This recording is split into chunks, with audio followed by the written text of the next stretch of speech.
Thank you, Toby. Welcome, everyone.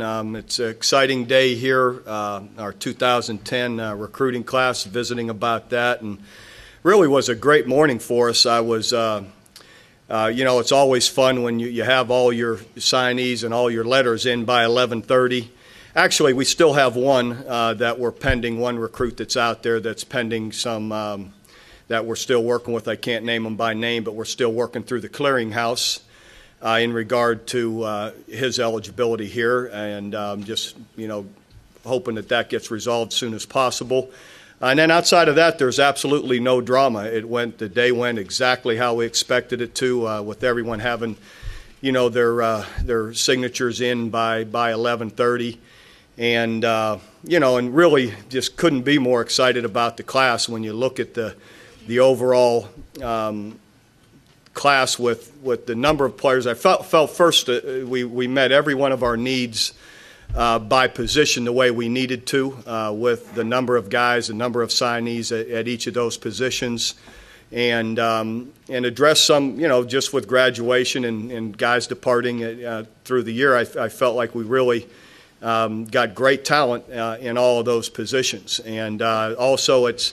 When you look at our class, again, it's one that's a national class, and over the years, I guess for a lot of different reasons, but we have a lot of attention nationally, and we're able to recruit from California to Florida, and we're got some great and talented guys, from across the country, so that's. Again, I think just shows the overall strength of the program, being able to go, into California, down to Florida, get three of the top guys out of the state of Kansas. That kind of thing is, is really exciting for us, and again, feel good about the players that we got. I know there's a lot of talk about Jarrett Lake, the one linebacker that people expected to sign here, but we're not allowed to talk about recruiting through the weeks ahead and until signing day. And we actually, shortly after the Christmas holiday, had a mutual decision between the two of us that we weren't going to proceed any further, and Jarrett pursued some other options, and we were glad he did. He's a wonderful young man, and we really like he and the family, and it's just something that needed to work that way for different reasons. But anyway, and then finishing the class the way we did with 28 signees today, and again, we're hopeful that here we'll have another guy that here shortly, once again the clearinghouse rules on his eligibility, and so hopefully that'll happen here fairly soon. As far as I don't know where to, I guess I'll just open it up to questions rather than. I'm not going to, can't sit here and detail every single guy. I'll answer who you want me to talk about, and kind of go from there. But again, it's a really deep class. I guess another thing to address: if we sign 29, we have 28 already. All are expected to qualify. For the record, we're able to sign 4 or 5 back, depending on how the clearinghouse rules on a guy.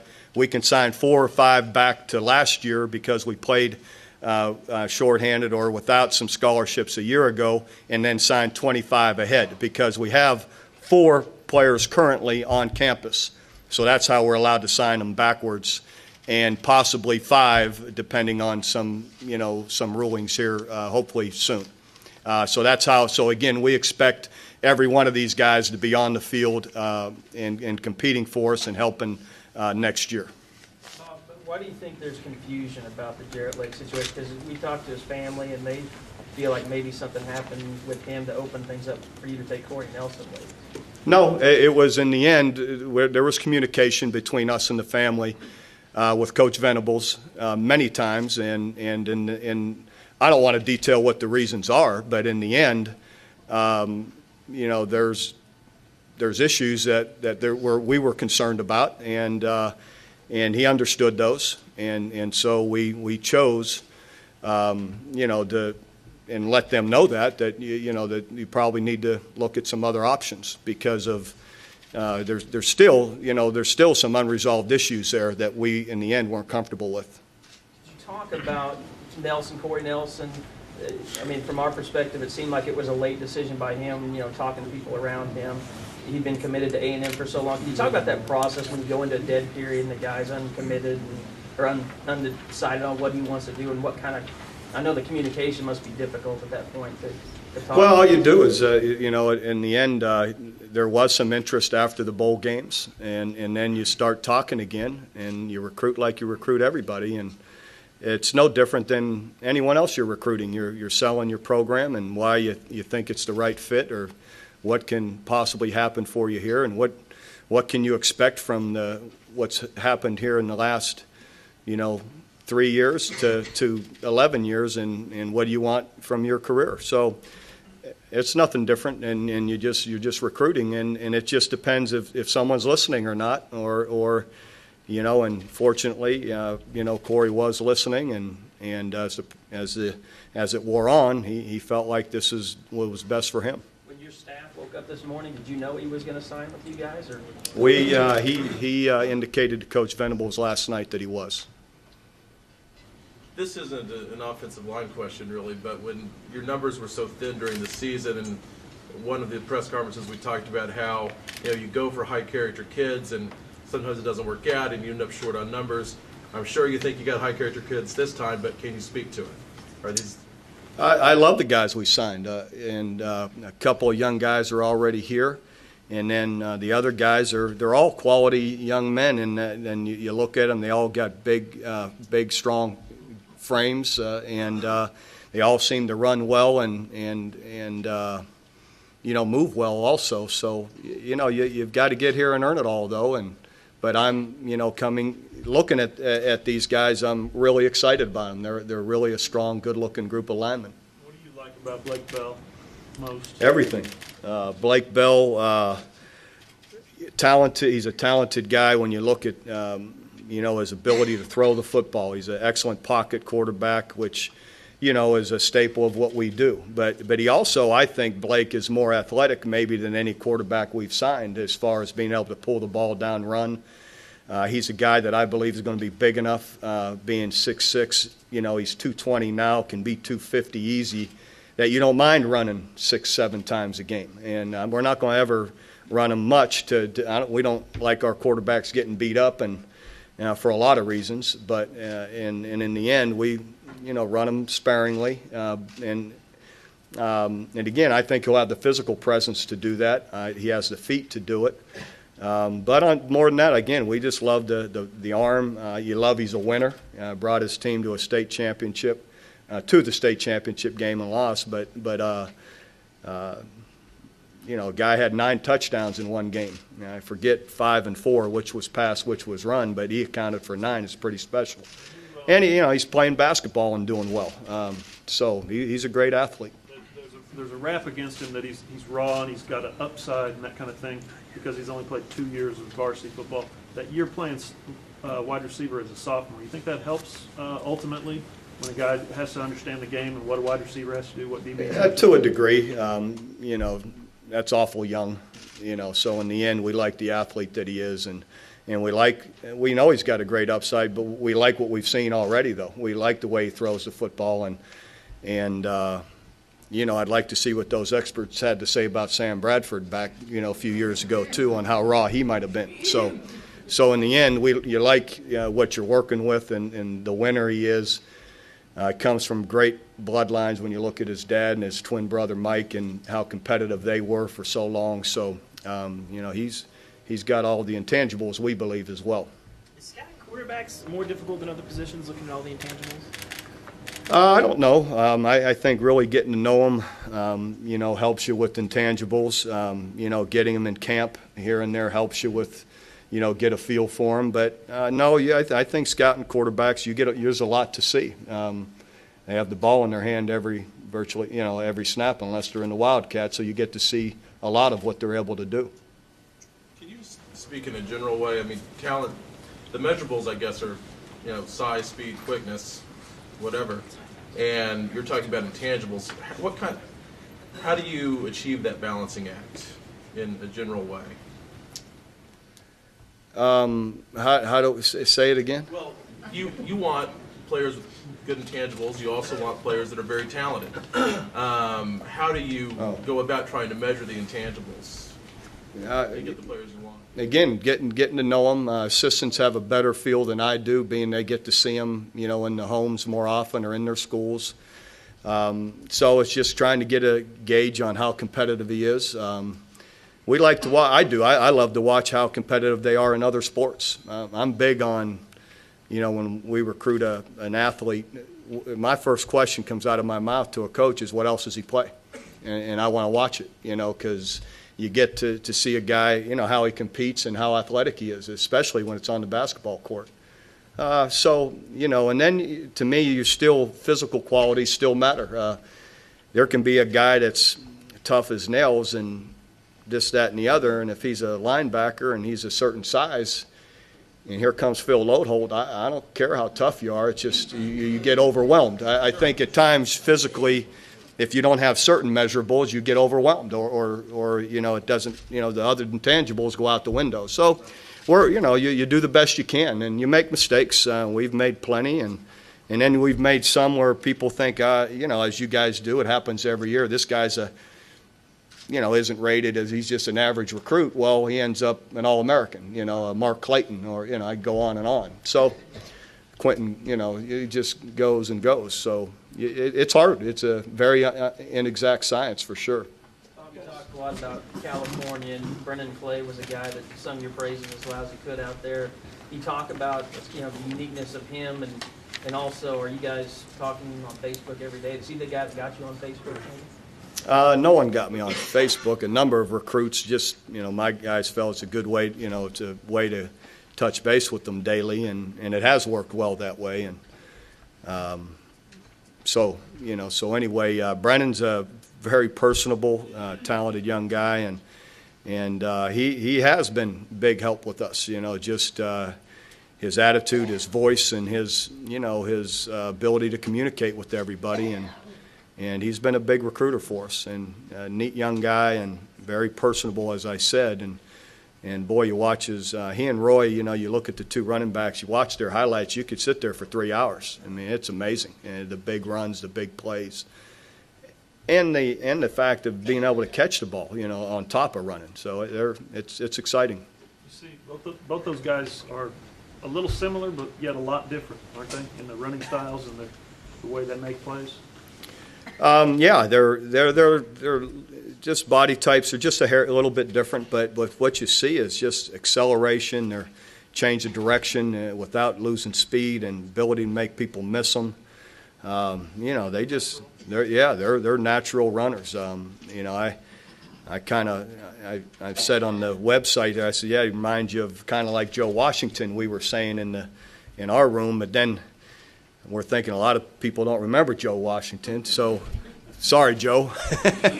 Gotten that old, and I should say maybe similar to Reggie Bush. When you look at, and it's not saying they are, but I mean, when the way they catch it, the way they change direction, the way they're able to accelerate, those kind of guys.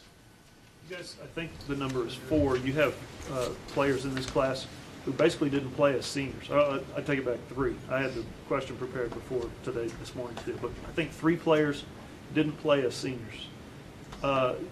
Talk about the value of a senior season versus what you've seen in evaluating in camps and things like that, where that kind of fits in.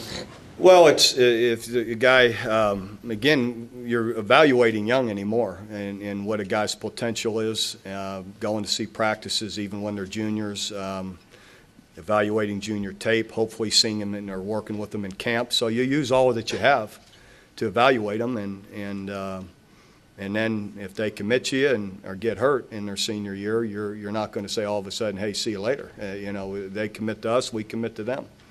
And anymore, those injuries heal up, and the doctors are so good anymore at handling all these issues that these guys will all be fine. Guys are visible enough, I guess, to be able to. They don't have to play a senior season. It's not necessary. Well, it would be if we had not offered them yet. On another guy like Aaron Coleman, he didn't play his junior season. He has a great summer camp, and then you offer him there. Is that the flip side of that coin, where you know, you don't see him, you don't know what he can do, and all of a sudden he Well, comes to the but camp. again, that's why you're always evaluating and recruiting, and in the end, some guys you wonder about as juniors, and then you see them, or you get to work with them in camp before their senior year, and you're like, wow, this guy's really something. Or you get to see him as seniors, and all of a sudden you're like, boy, he's really changed from it. And that happens, you know, young people change so much that we don't ever stop just because we haven't, as you know, we've offered guys in their senior year once we've seen the change or see what we feel we need to see. I better put this on vibrate, huh? I'm sorry about that. Bob, can you talk about the 4 guys you already have on campus, kind of your impressions of them? They're doing well. Yeah, Bronson Irwin and Austin Woods as linemen are coming along good. Sheldon McClain is recovering from that knee injury, but he's really progressing well, starting to run, is running. Not all out, but running, and expect him after the spring break to be cleared. Hopefully everything continues you know, to go well. Tony Jefferson, DB, is running around doing good, doing well. So, you know, those guys so far are really, you know, fitting in great and happy with their workouts and their class schedule, all of that. So right now, McLean's a possibility, but not a certainty to play, go through spring. Well, we expect them. We only have 2 practices before spring break, so we expect them to now, provided everything goes right, to get the next 13. I know you wanted to get some JUCO guys in here, but is that kind of a bonus? You have 2 offensive linemen that can work. You know what? We didn't recruit a whole slew of junior college guys. We only had a few here and there that we felt were what we were looking for, or you know, I don't know how to say it, but so we didn't have a whole bunch, and because we liked the guys too, and we liked the maturity we gained by the end of the year. In the O-line, for instance, getting Donald Stevenson back, he was going into last year, we would have projected probably our second best lineman. And so he comes back, that helps. That's like getting a guy. At receiver, I felt by the end of the year, those guys, you know, DeJuan Miller, Jazz Reynolds, were coming on and making more progress. And they're in your system, you know. And I expect all those guys will be better by next year. So I didn't feel that it was that we were in a dire situation that we had to get somebody like that to, you know, and so that's why we went after a few guys. Is it Javon Harris moved to running back? Possibly. Possibly.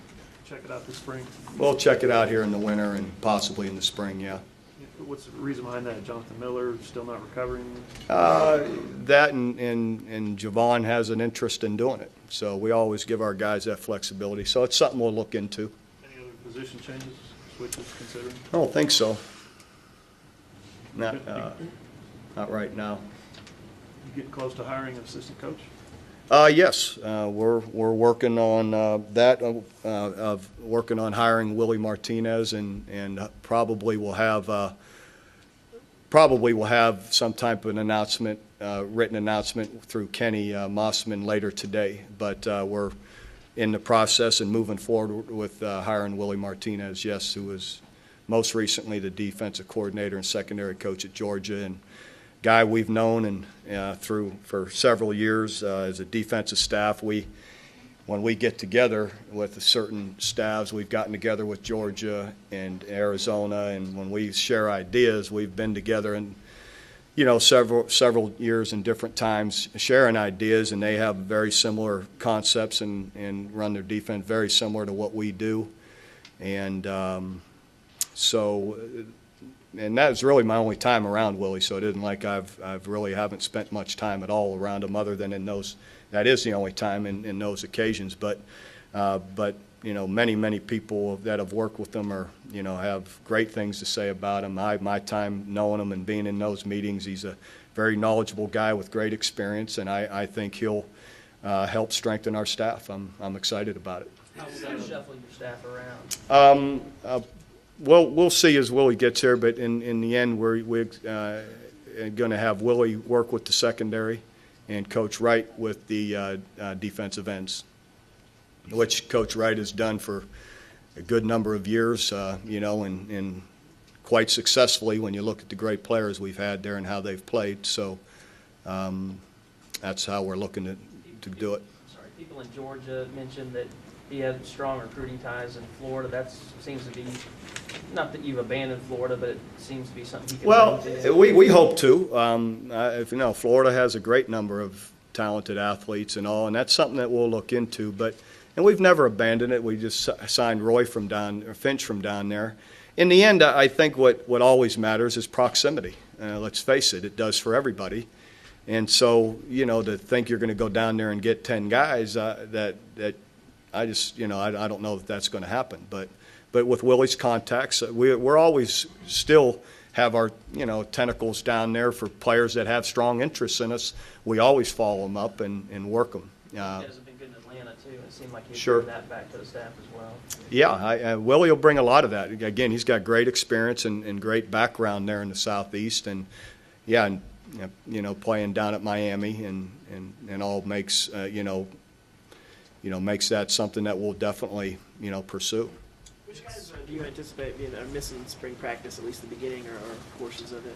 Say that again. Which guys do you anticipate missing some spring practice? John Cooper will miss some spring practice. Ben Hayburn, he reminds me of John Cooper. What am I? That's a good one. Ben to me always just body type. It's just always thinking of Ben, but that's good. Let's see here. Jarvis Jones will miss. Who else? You guys help me out. You know who you're. Yeah, Adrian will be out. Yeah. Thinking of Jonathan Miller. Jonathan has a chance to be back after spring break, but he's not, so I think he's a little borderline. I would say Jonathan's probably doubtful is a better way of saying it. Tom will be back. He's already running around. Eric Mensick had some minor arthroscopic surgery on his shoulder. We were anticipating a bigger problem and him not being able to be there in the spring, but that was not the case. It wasn't nearly as bad as they thought, and he should be back. He'll be back for sure too here in a couple weeks. Brandon Caleb okay on that ankle? Yeah, he's running around going through all our winter stuff just fine. How long will the rehab process be for Adrian? I mean, it's You can't project that. It'll be, it'll go into the summer. So Progressing towards the combine. Sam, I talked to him about last week, and he was real excited about how he felt. He said it has not had any setbacks. He said it feels, in his words, great. And he's throwing the football. I think he said he was, that day he had thrown about 30 passes, and he said it felt good. No problems, and so he's just training away and rehabbing and feels great about the way it's going. I can't say for him what his situation will be for the combine. I would think that he's going to wait and have a pro day here, and I'm sure everybody will be there. When he's which will give him a little bit more time after that. On Willie, do you expect to? I know it's early, but do you expect still be heavily involved in the cornerbacks like you have been the last couple of years? Or I'll always have a hand in the secondary and working with them, have since I've been here. So that's what I've coached forever. And so I'll have a hand in, with the cornerbacks or the safeties, whatever we feel in meeting-wise. It's hard to cover things with four guys, four different positions. So it's easier if this day, you may take the safeties, I take the corners, or this day I may take the safeties, you've got the corners to cover things that need covered. Bob, you said proximity always matters, but does it matter less? Are there fewer geographic barriers than ever before, do you think? Probably because of, obviously TV and even if someone can't get to the game, you could almost always, most of the time, I think we've had every game has been covered for I don't know how many years now. You can always get to a TV to watch it. And, with air travel and all. So it's probably fair to say it's less than ever, but it still matters, I think, to people to some degree. You signed 4 Oklahomans and lost a few to out-of-state schools, but you went to Kansas and signed 3. it's a place you've gotten guys every once in a while, but I don't think you've ever signed 3 in 1 year. Is that a place you might Always keep going back? Definitely, you know, and they're in, you know, areas that there's always good players, and we love those 3 guys. Are really talented physical players at their positions. I know you talked about Jarrett Lake a little bit earlier, and you said that was a mutual decision. But how much disappointment did you get from him when when you guys came to that decision? Well, in the end, you know, up until even last night, we still at a couple of schools still don't have the transcripts that are necessary to figure through all this. So in the end, you can't help it. Isn't anyone's fault. That's just how it worked out. So I can't tell you how much you're asking me to gauge something that I can't tell you. But in the end, you know, there's still too much material that we need that we don't have. Well, I know you said in El Paso that Minsick might not be a full-time move to tackle, but it seems pretty big that you got the tight ends. You got in the They're pretty thin. They're good guys, those tight ends. I tell you, you know, Austin Haywood, a really physical, bigger guy, can run. Reminds you of, and I hear from a lot of Coach Switzer's assistants, reminds you of a Keith Jackson type guy. And Trey Millard, to us, is one of our best athletes we've signed. You know how I love the Matt Claps, the Brody Eldridge, the guys that can play fullback, can play H-back, can move them around, and then you put Trey out there, he catches the ball well. You watch his highlights as a running back. He's a big back, like a Matt. You put back at running back too, you know. So Trey can do a lot of things, and really a big, with that frame, you know, to see how talented he is and the way he moves is a big, you know, we love guys like that because and you guys have all watched this enough, how we use those guys in so many different ways, catching the ball, handing it to them. You know, in the one-back set, there's a guy, Trey, can do that. And then again, full-back positions. So he'll give us a lot of versatility. We love guys like that. You see Haywood as a guy you can split out, kind of like you did with Jermaine? Definitely. Yeah, he runs that way. On Lake, another follow-up on that, is there a difference between offering a kid a scholarship in July, or is it semantics in offering him a national letter of intent in February? Well, I don't know. Everybody's different, but in the end, there's communication that goes on all the way through, and there's certain situations that after a certain semester, if this, and this isn't something where it needs to be, then maybe there's things that need to be reconsidered. You know, He was originally offered a scholarship. Yeah. Okay.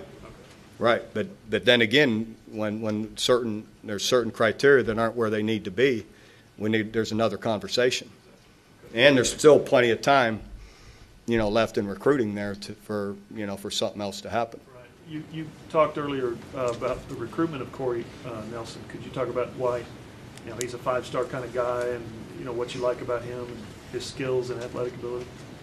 Well, just what you said is his ability. He fits our guys in the way he runs. You know, he's really good. We see him as an outside Sam type backer that he runs well. You could put him out in space where he covers. You blitz him. He's physical and big enough to bring in and you know, to play outside of tight ends. So he does all of those things. And when you look at his size and you look at his ability to run. Jefferson's a guy, I guess, I mean, you can say this about anybody who has a chance to be special, but Jefferson strikes me as someone who you guys really like a lot because of his athletic ability.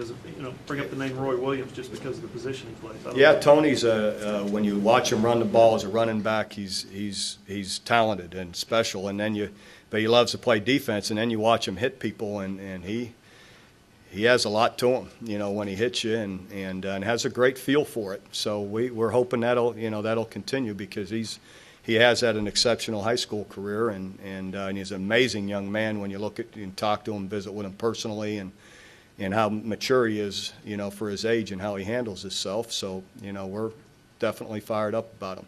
Can you talk a little bit about Justin McKay? What you see out of him makes him so special and so highly regarded? Justin's just his physical presence. I was up there a week ago watching him practice basketball, and you know, their teams, I believe they're undefeated, their basketball team, and you know, working their way to a state championship. And he's a big guy. I'd seen him in a while, forgot how big he was. You know, he's all of 6'3", on to 6'4". about 205 pounds, which, you know, he'll grow on top of that after basketball season. And he's just a very physical guy that can go after the football, and reminds me of a Malcolm Kelly type guy when you look at his body frame, how physical he is, and on top of his ability to run, you know. So, you know, he's a strong presence out there at receiver. What will the plans be for Blake? Pardon me? What will the plans be for Blake's future? Like redshirt first year, then? We're going to get him here. We get all our guys here and get him ready to play. So he'll compete from the first day he's here in getting him snaps, getting him comfortable, and seeing what he's able to do and bringing him along. Bob, what are your feelings on this day personally? I don't know that people understand how much goes into signing day till you finally get to the point where you have these guys coming to your school. How do you feel about this day? It's exciting. You know, you look at the possibility for these guys and the relationships you'll build, and you know, and the exciting plays they'll bring to the stadium and to our team. So you just look at a wealth of talent, and you hope it's all fulfilled for them. You know, and then for us as coaches, everyone's glad to be off the road. You know, and I got stuck in Kansas City, heck, last weekend when we had that last storm and couldn't get back for 2 days. And you know, everybody's tired of being on the road. All coaches are, and assistants, and getting to this plane, getting delayed here, and so that more than anything, it's good to be off the road and get back with your family and figure out what you do when you're in the house at 5 o'clock. You know, you start walking around. So it takes you a good week, 2 weeks to get used to it. The second signing day in a row you've had commitments for next year already. Is that a sign, maybe both of the job your staff is doing and a sign of the times, maybe? But I think we work it hard, I think, as anyone does, but it's, I think, more than anything, a sign of the times. The kids are just are deciding earlier and earlier and visiting earlier and getting a feel for what they're looking for earlier. So you have to, on the other end, you know, we spent a good part of January and even before in December, we're looking, not seeing, but evaluating juniors because we know it's coming.